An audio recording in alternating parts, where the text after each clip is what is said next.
Hello, everybody. This is Nadine, the gluten-free RN. Welcome back. Today, we're going to answer the most important question that people have when they find out they have to go gluten-free. What in the world do I eat?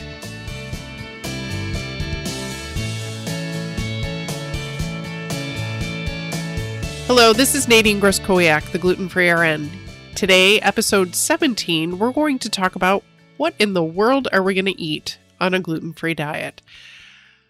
That is the most asked question. Of course, number one, from people that just find out they are celiac or have to be on a gluten-free diet. What in the world am I going to eat? Well, the answer is relatively simple. And thankfully, the food preparation is very simple also. When people complain and they say, I have no idea what I'm going to eat, or repeatedly say, what am I going to eat? What am I going to eat? How do I do this? I always remind them that if it's hard, they're doing it wrong. It is extremely important to keep it simple so that you are not working too hard and you can keep it fun in the kitchen. For some people, they've never even been in the kitchen. So this is a steep learning curve. But we're going to go through some simple things to make it a little easier for you and your family. 10 years ago, when I found out I had to eat gluten-free, I had the very similar deer in the headlight look that I see very frequently in people that come into my office. It's overwhelming. It's a huge lifestyle change. People have very emotional attachments to food. I know I had them too. I would no longer be able to eat my grandmother's pierogies or the food I grew up with or, pastries that I thought, I was a pastry-aholic. Of course I was. I loved pastries and bread and everything that I considered to be, the reward, the comfort food, the stuff that, I really enjoyed. So the thought of having to give all that up was a little bit overwhelming and very disruptive. I use that word because it is disruptive. But I quickly had to realize that I don't live in that country anymore. And that's how I actually phrased it to myself. I don't live there anymore. That's not my culture. I can't eat that food. To me, it's not food. So I have to create a new country. I have to create a new comfort zone for myself about food. Just as a little aside story, I have to tell that for some reason it pops back into my head every once in a while. But I actually had food dreams when I had to go gluten-free after I found out I was celiac. And I was dreaming, literally I was in bed dreaming, that I had a toaster up near my head and a whole loaf of bread and a package. And I was just popping slices of bread into the toaster and they would pop out and I would slather them with butter and I would eat them as fast as possible and put another one in. And during my dream, I realized, wow, this is really messy. I'm going to have a lot of crumbs in my bed in the morning and I'm going to have to wash the sheets. But that's how ingrained and how emotionally attached I was to my food, the bread, the pastas, all of that stuff, which I now recognize as cheap fillers, and my body read as poison. So once I found out I can't eat that way anymore, and I had to make a huge shift. One, I had to realize that, yes, there is plenty of other food to eat in the world, in my grocery stores, in my community. I'm not going to starve. I don't live in a food desert, which unfortunately some people do. And I actually live in the Pacific Northwest. I live in Oregon, where we have what I consider to be food utopia. We have access to fresh fruits and vegetables pretty much year-round, organic. Our farmers are amazing with being responsive for feeding their beef and bison. We even have bison, lambs, 100% grass-fed, organic. Again, that's very important. So the animals aren't eating grass that is sprayed with glyphosate. Glyphosate being Roundup, which even in the absence of celiac disease will cause a leaky gut. So here we are trying to heal up a leaky gut or increased permeability of your intestinal wall caused by gluten. And if you're eating food that is conventionally grown, and I think those terms are switched. So conventionally grown typically means food that has been sprayed with Roundup or glyphosate and herbicides and who knows what else. So ideally, we're going to keep away from those foods. And if you can 100% eat organic foods, then your intestines will heal up quicker, which is the idea, right?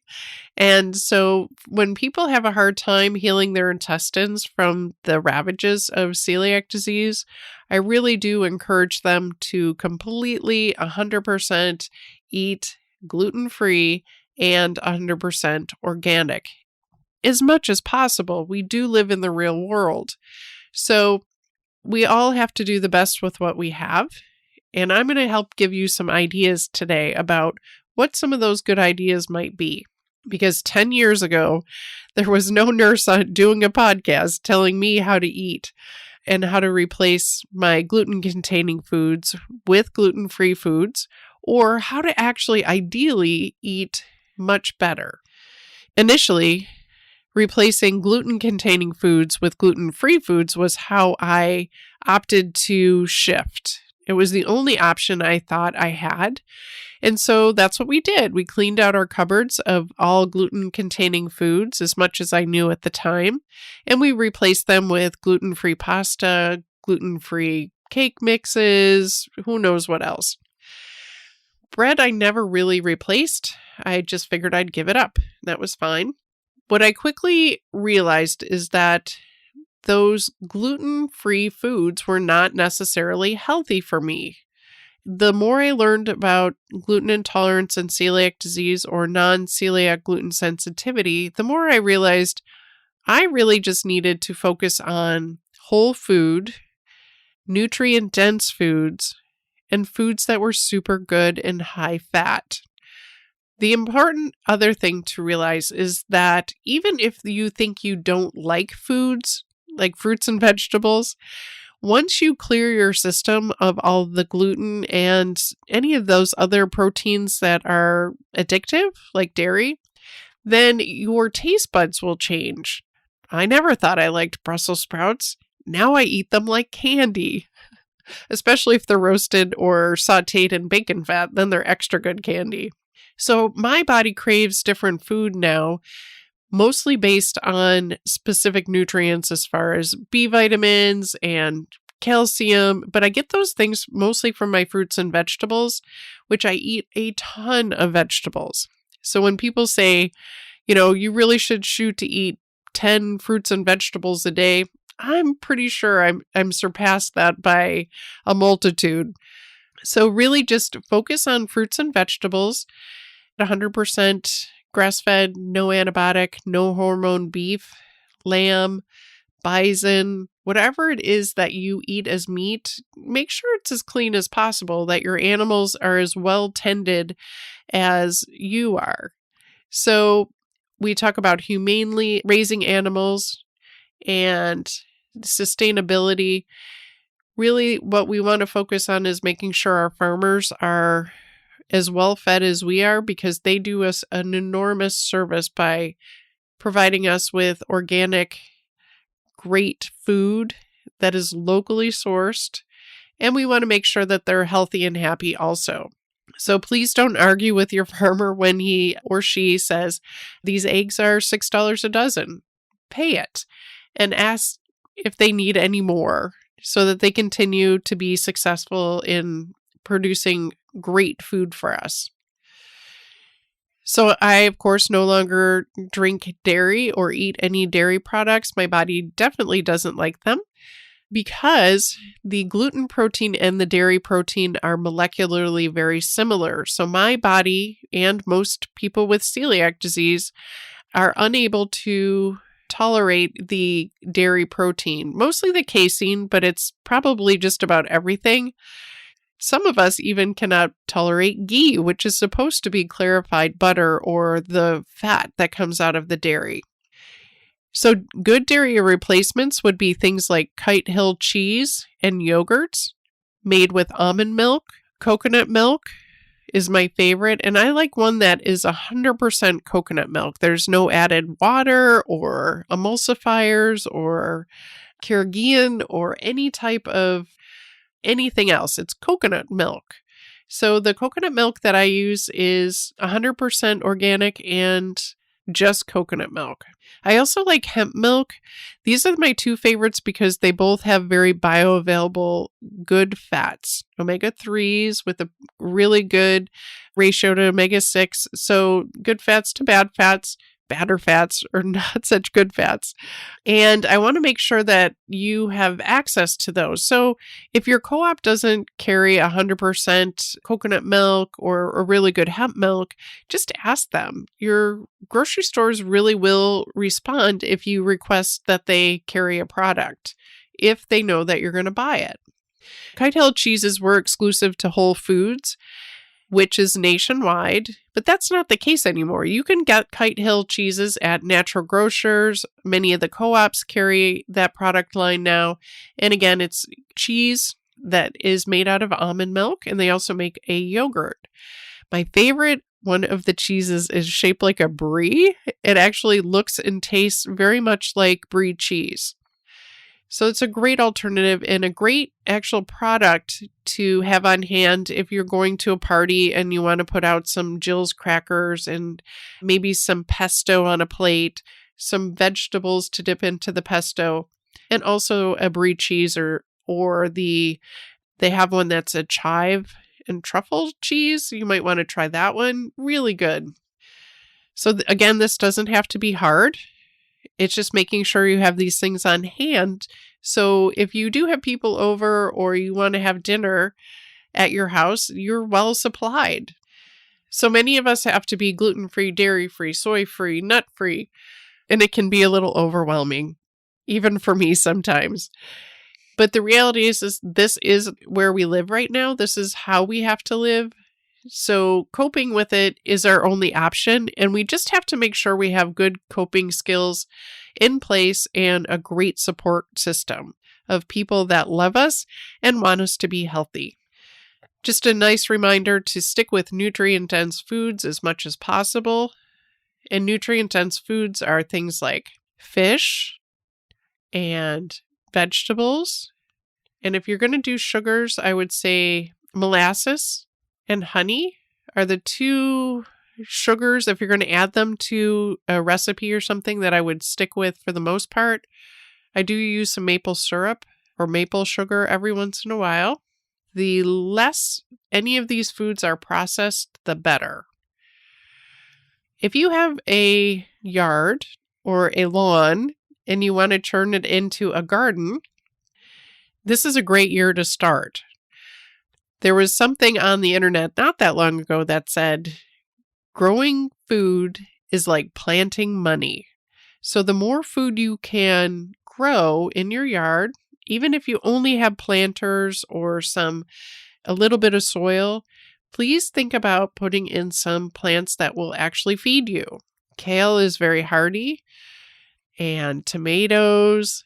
Ooh, what am I going to put in the garden? I'm going to put beans and peas and tomatoes and peppers. I'm brainstorming at this point because it's getting close to spring and I really want to put in a garden. Some squash, delicata and Hubbard and acorn squash, things that winter over well in the garage. So explore new vegetables. Even if you can't plant anything this year, if you have to plan for next year to plant a garden, look at vegetables in a different way at the produce section in your grocery store. Find the vegetables that you never noticed before or you would bypass for some of the more familiar vegetables. So white cauliflower is great, but I also know that there's fabulous varieties that are orange and funny shaped and they're green and they have all kinds of different textures. Kale, the same way. It's purple. It's green, it's lacy, it's Italian. Use all of those different kinds of kale in different recipes. Find out how you like them. make a kale salad. One of my favorite new recipes it's really simple. You roast beets and you roast pumpkin seeds. You let them cool off, put them in a food processor, and then cut up some kale, put it in a bowl, and then put that beet and pumpkin seed puree, and it should be kind of sticky, over the kale, and it makes a fabulous salad that is extremely nutrient dense in so many ways. Yum. And oh my gosh, it's so yummy. Sweet potatoes, yams, any type of variety for those are much better than white potatoes for you. Number one, they're nutrient dense. Number two, they are low in glycemic index as opposed to the white potatoes, which are high glycemic index. And also, they're not a nightshade. So sweet potatoes and yams are not a nightshade that would trigger some people into migraine headaches. So if you know you have to avoid nightshades, you have to avoid white potatoes, but not sweet potatoes and yams. And it is amazing how many people say, well, my husband or my boyfriend or my whoever won't go on a gluten-free diet because they like their beer and pizza. Well, there's lots of options for alcohol on a gluten-free diet if that's your thing. We in Portland, Oregon are extremely lucky to have Groundbreaker Brewery. Groundbreaker Brewery is 100% gluten-free brewery up in Portland, Oregon, and it's also a gastropub. So they have food there too. So we can go there, get some fabulous gluten-free beer. And it's not just one type of beer. They have IPAs and light beers. My favorite, of course, are the dark beers. And not only do they have dark beers, but they came out with an imperial dark beer. Oh my goodness, it is so good. So I really like that one.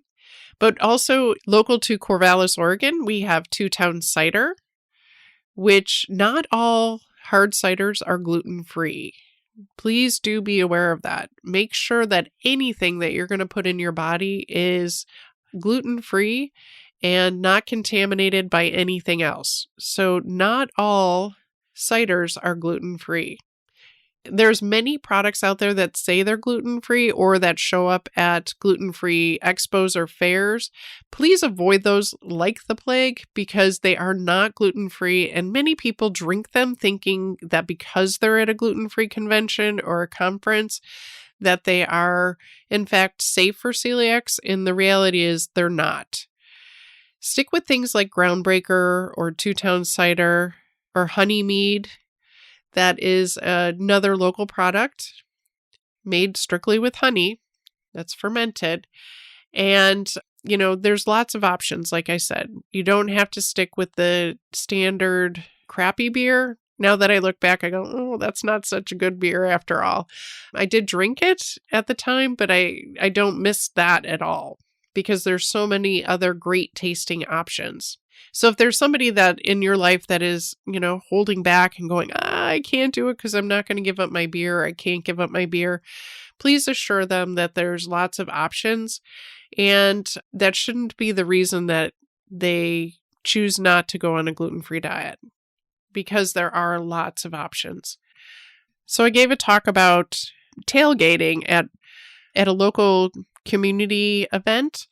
And it was very successful. A lot of people actually took home a lot of great information about how to have parties, how to, navigate out in society or in our communities while we are gluten-free.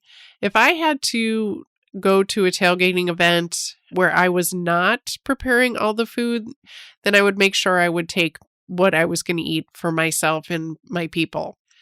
If in fact I was hosting a tailgating party or any other party, I would throw out a huge banquet and it would be fun.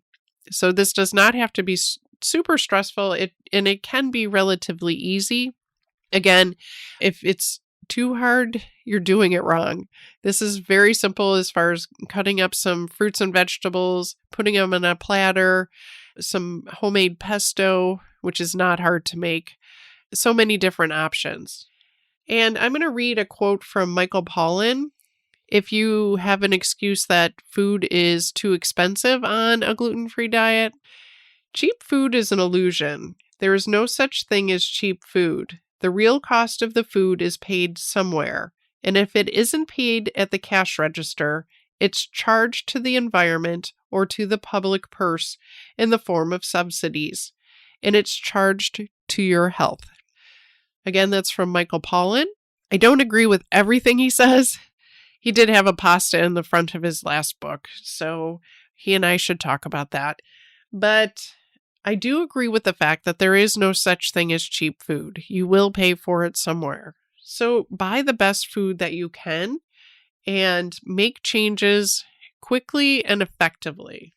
We really don't have a lot of time to mess around, especially if you are diagnosed with celiac disease. We have to really get down and get through that initial phase and eat healthily so that we can get healed up and move on with our lives, because we're all about moving on. So fruits and vegetables, meats and fish, nuts and seeds, and those can be sunflower seeds and pumpkin seeds. There's many different ways to fix all of this food so that it tastes amazing. And very simply, there are some packaged foods that are certified gluten-free. There are some chips, which are kettle chips made in Salem, Oregon. Honest Jackson, which are the paleo chips made with coconut oil. Those are my current favorites. If I was eating potato chips right now, it would be a bag of Honest Jackson potato chips. There's, for dips, guacamole, salsa, hummus, and pesto. Again, if you see it in a container or a package at the store, you can make it at home. It really isn't that hard, especially if you have a food processor or a blender. My favorite crackers are Jill's crackers. Absolutely, hands down, Jill's crackers are the best. Those are made in Ventura, California, and Jill is a phenomenal entrepreneur who came up with this, just incredible cracker that is paleo. And Mary's crackers are another option. For sweet treats, which I do have every once in a while, I like the Hail Mary tarts and the lemon tarts if I can get them. I can identify every ingredient, and while there might be more than 5 ingredients on the Hail Mary tarts, they're well worth it. There's a lot of coconut and almond and lemon. Oh, they're so good. And then when I need to have bars when I travel, I take Lara bars or Epic or Kind bars, all of them certified gluten-free, or I make my own bars. Again, if it's in a package, you certainly can make it at home. These are things for convenience or for traveling. Unfortunately, for most Americans, eating is not a thing to be enjoyed. It's for convenience. So from the 1950s, 60s, 70s, and 80s, 90s, and we're in 2017 now, you can see for a long time, our food supply was based on convenience because, we didn't have enough time to cook like our grandparents did. But the reality is, none of these are good excuses. If I can't open a bag or a box or a container, then it is too much trouble. I don't cook. I'm a pizza and beer lover. My kids would never eat that way. Drive-through fast food, that's how I roll. I've heard people say every one of these and many, many more reasons that they either don't want to or can't, in their mind, be gluten-free. Change is hard. It's not impossible. We are human beings and change is inevitable. So even before maybe you have to go gluten-free, it would be a great idea to investigate how this all works, because many, many people are undiagnosed. And once they find out they have to be gluten-free, I, myself, and many, many other people will be able to help them. But it is a bit of a struggle. It's a huge change. It's a huge lifestyle change. So use your resources, listen to the podcast, and people like me will help you. Preparing food is easy. If you can use a knife and a cutting board and maybe a spoon, maybe a fork, that's really all the tools that you really need to use, because this is easy. Especially if you have a grill available or a stove or an oven. For a number of years, just recently, I lived in a very tiny apartment that didn't have a kitchen. And I'm not kidding. It really did not have a kitchen. I had a induction hot plate and a couple pans, and that was it. So I pretty much cooked for well over a year and a half on an induction hot plate in a very tiny apartment with no kitchen. So if I can do it, I certainly can teach you how to do it. This is not hard. The one thing I did get was a grill, and it was amazing. I loved grilled food. What I really enjoyed doing was not getting briquettes and bags of briquettes and having to buy that. I actually just used wood, and it worked perfectly well. Again, Groundbreaker Brewery for 100% gluten-free beer is amazing, and it's available in many of the Western states and very soon to be available in Boston and the Northeast area of America. So please look for it and ask your stores to carry it. Keep it simple. Fruits and vegetables, especially stuff that's in season. Freeze fruits and vegetables if you can, so that you have them year round. There's lots of great options as far as meats and fish, very simply for protein. Fruits and vegetables, nuts and seeds. I wish I could show you my cupboards. I have a lot of really great food. I'm not afraid to show it. So go look at what you have in your cupboards. Clean them out if you have to. And then plan on focusing on the nutrient-dense foods that are going to actually help you get better faster. Things like fruits and vegetables, nuts and seeds, meats and fish, and eggs. Anything that is real food that you can identify as real food, and you don't have to really read an ingredient list. If you do have to read an ingredient list, make sure that hopefully there's less than 5 ingredients and that you can picture those ingredients. So we know what a cashew is and a raisin, but we have no idea what hydrolyzed vegetable protein is. We don't know what it looks like, and we don't know where it comes from.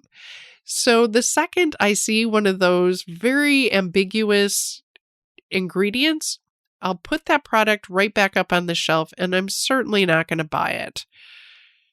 I encourage you to consider doing the same thing. We are very powerful, the celiac community, and I highly recommend that you utilize that power for good. This has been a great review of what to eat on a gluten-free diet. Many of the things I talked about were very simply prepared and would actually fit on a more paleo diet, which is what I'm encouraging people to focus on at this point. Not so many gluten-free products, more whole foods, fruits and vegetables, nuts and seeds, meat, fish, and eggs, if you can eat them. The other thing I need to mention is that you have to be on a super good high-fat diet. What we know is that people with celiac disease are not able to absorb fat, and it is vitally important that you eat a lot of fat. Bacon fat, pumpkin seed butter, nut butters, olive oil, avocados, any good source of fat. Eggs if you can eat them, because our body has such a hard time absorbing fat that if we can't absorb that fat, then we are going to have a hard time absorbing any of the other fat-soluble vitamins, which are A, D, E, and K. So, having said that now, this was a great episode 17 of What to Eat on a Gluten-Free Diet, and I'm Nadine Groskowiak, the Gluten-Free RN, wrapping up another episode of the Gluten-Free RN podcast. I really appreciate you joining me as we talk about some of these great topics and review a lot of very simple or complex information. What I quickly realized is that most people do not have access to really good, reliable information. So my goal is to make sure that you have access to the same information I have. As a nurse, it's my goal also to make sure that you have the information to get yourself and your body healed. It's very important for your short-term and your long-term health. Just a huge shout out and a thank you to Tim Hallowell, the podcasting guy, who is my executive producer of the Gluten-Free RN, and also to Pulse Media Network, a network of fellow healthcare providers that are also podcasters and working to change the world one podcast at a time. Thanks again for joining me, Nadine Groskowiak, the Gluten-Free RN. Have fun, don't be afraid to eat well, and make healthy choices. If you think celiac disease doesn't affect you, your family, and your friends, think again. Until next episode, this is Nadine Groskowiak signing off. Happy eating.